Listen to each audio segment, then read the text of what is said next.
we have finally made it to Under Siege. Steven Seagal's first 4 films were just the warm-up act for this masterpiece. I still remember the first time watching this movie with my buddy Jason in my parents' van on the way to Indiana Beach, and I remember us telling all the kids at school about the cake scene, and for a brief moment in time, we were gods. Under Siege follows Steven Seagal, who plays Petty Officer Casey Ryback. Ryback is a Navy cook on board the USS Missouri, which is on its way to San Francisco to be decommissioned. Hey, where's your whites? The prize is coming.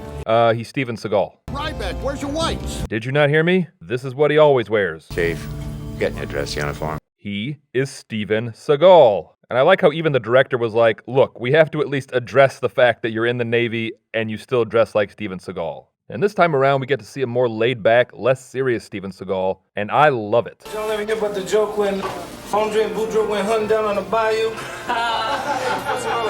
Where the guns? Where the guns, Juliet? That's about right. Haha, was that the punchline? And if so, what was the setup? Preparations are underway to celebrate the captain's birthday aboard the ship. The man in charge of the festivities is the XO Commander Krill, played by the eternally watchable Gary Busey. Krill is ordering everyone to the mess deck for the party, including security patrols, and he heads down to the galley to order all of them to the mess deck as well. But Krill gets into a fight with Ryback, and he locks Ryback in the meat locker and orders them to be guarded by Private Nash. As part of the captain's surprise party, Commander Krill is having a helicopter flown in with the entertainment. There are a number of caterers, a rock and roll band that the kids are always talking about, a mime, 3 freaking ventriloquists, 1 is too many, Carrot Top, and Carrot Top's arch nemesis, Broccoli Bottom.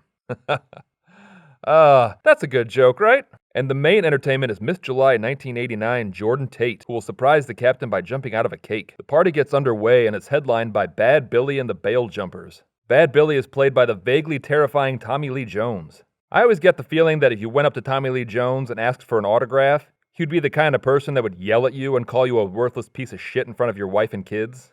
He could be the sweetest man in the world. I'm just saying the vibe I get.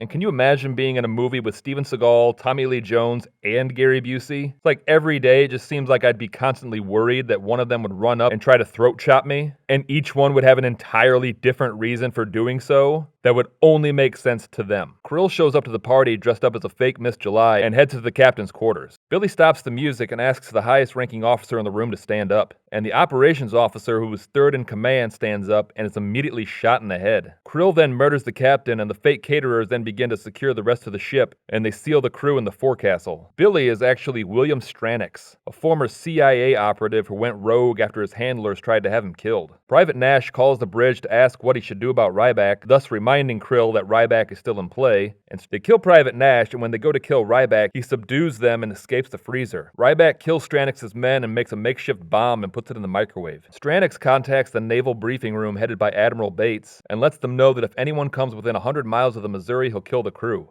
And there's an unconfirmed rumor that Busey and Jones had no idea they were even in a movie until the premiere. They just thought it was a documentary about what they do on the weekends. Welcome to the revolution. Cole Meany, on the other hand, was fully aware that it was a movie, but he was so frightened of Busey and Jones that he had to play along. And for 20 minutes, Seagal doesn't say a word, and we just see him silently moving about the ship gathering intel, until he enters a certain room that has a rather large cake in it, and oh dear God, what is happening? I don't know why this part is all messed up. That is so crazy. Like, what an odd coincidence. Don't know what that's all about, but to be completely honest, this is Jerry's tape of Under Siege. No, it's not. I have Under Siege on Laserdisc. Yeah, well, look, let's not make a big deal out of it. It's just how VHS tapes get. Why'd you use the VHS tape anyway? For nostalgia purposes, Jerry. Look, this tape is old, all right? It just gets worn out. Well, it was fine up until the naked lady part. Get out! Ryback then begins interrogating Jordan for information, but she says that she took some pills and fell asleep in the cake. Jordan freaks out because she doesn't want to be left alone, and Ryback decides that he'll bring her along, and he lays out a game plan, and, Ryback, can you turn around or something? She's clearly uncomfortable. Now, I know she's a Playboy playmate, and she was going to jump out of a cake topless in front of a room full of men, but there is still such a thing as consent. You are Casey Ryback, not Steven Seagal. The ship contains 40,000 rounds of 20mm Sea Whiz. 40,000 pounds of cheese whiz? What on earth for? Man, no wonder the military budget is so bloated. Most of that's gonna go bad before it even gets eaten.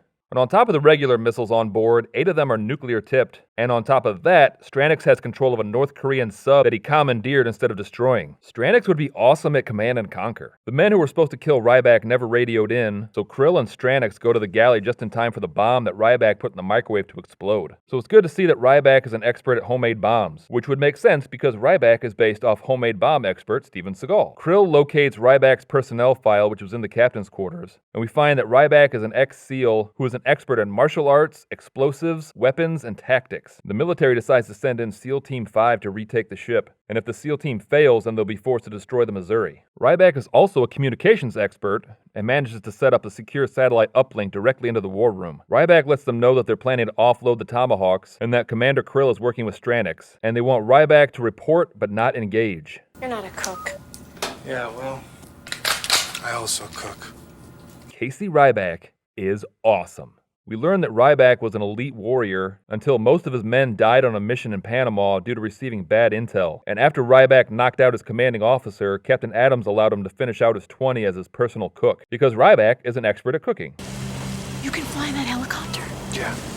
Ryback is also an expert at flying helicopters, because Steven Seagal is an expert at flying helicopters. Every role is 100% autobiographical. And Ryback rigs the helicopter to explode. So Ryback planned to blow up the helicopter all along, which leads me to believe that it was 100% Seagal's idea to add the line about him being able to fly it. Otherwise, it has zero place in this movie. What are you gonna do when you get $200 million in the bank? By the presidency. A criminal as president in America? Yeah, who am I kidding? Krill would win in a landslide. Ryback and Jordan free a room full of men who were sealed in a random break room for some reason, but it was a hell of a room to stumble onto because now he has the help of Tuco Salamanca, Alvin Mack, Ken from Street Fighter, and Roger Podacter. That is a dynamite freaking crew. Krill decides to flood the part of the ship that the rest of the crew are in to keep Ryback busy. They begin to make their way to the crew when a firefight ensues. what are you doing? The safest place on this ship is right behind you! So that Seagal can't grab your ass? Smart. Ryback then makes his way further into the ship and kills the entire welding crew with a knife. And one of the best things about this movie is Ryback's sweet knife work. It's way more exciting than watching Seagal take advantage of someone's forward momentum. The SEAL team is en route, and when Stranix orders them to be shot down, their weapon systems are deactivated by Ryback, because he's an expert at disabling weapon systems, just like Steven Seagal. But Stranix then just shoots down the helicopter with a shoulder-mounted rocket launcher, and the top brass have no other choice than to destroy the Missouri. And since Ryback is an expert at making a smaller bomb out of a larger bomb, very specific area of expertise there, and he swims to the sub and manages to damage the bow plane. You fix that bow plane, I'll make you an admiral.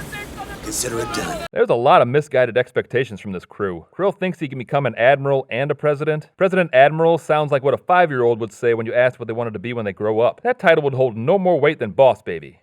Grow up, Krill. Stranix wants to nuke Honolulu to send a message, but his tech guys can't get the weapon systems back online. Whatever they did, they're smarter than I am. Well, Ryback does hold a master's in electronics and computer technology. He got that right after Panama, and right before he got his master's in the culinary arts. He somehow manages to match the large brain of Ryback and gets the weapon systems back online. Krill is overseeing work on the submarine when Ryback realizes they have the ammunition for the deck guns, and they blow the submarine and Krill straight to heck. All of my life. Saturday morning cartoons. The best. And action! So they blew up the sub, but Stranix still launches 2 nukes that will reach Hawaii in 24 minutes. The Navy scrambles fighter jets to try to stop the missiles while Ryback and company try to finish off Stranix's men. Hey, is that the first time he's flipped someone to death in this movie? I didn't realize how much I missed it. While we're on the subject of missing things, the one downside of this movie is that it took place on a ship, so there's really no place for Seagal to run. But man, can you imagine him trying to run on a slippery deck with his arms just flailing all about? Classic. And damn, Ryback channeling his inner Dalton. Now that is a fight I would like to see. Ryback versus Dalton. Both just going for each other's throats, but both equally aware that the other is going for their throat, so it's just a lot of slapping away of hands. Then Buck Rollins rides by on a horse and just drop kicks the both of them. And the audience is all like, where the hell did he come from? Ryback makes it to the control room for the final showdown with Stranix. And we get one of the greatest knife fights ever recorded, and oh dear God, not again. Ew, why is that part messed up? I can understand the naked lady, but this is just weird. Look, Jerry, you're not even allowed in here when I'm working. Yeah, and I'm starting to see why. Look, it's not a sexual thing. And you know what? I'm not going to be judged by a man who's afraid of the dark. Look, Adam, this is a family channel, and we can't have your weird sexual proclivities on display. Oh, screw you, Daryl. I've seen your browser history, so two can play at that game, bucko. Why don't the both of you just get the hell out of my office? Hey, Daryl, I think your browser history doesn't include sexy pictures of knives. Good one, Jerry. Oh my god, Jerry's dunking on me now? What the hell is happening? So Strandix gets killed in a not sexually exciting way at all, and the race is on to stop the nukes. The Navy manages to blow one nuke out of the sky, and they walk Ryback through on how to disable the other one. And I'm proud of Seagal for not demanding that Ryback just knows how to do this by heart. It shows a lot of growth on Seagal's part. So the day is saved, and oh, they almost forgot to have a woman drawn to Seagal's wiles. That was a close one.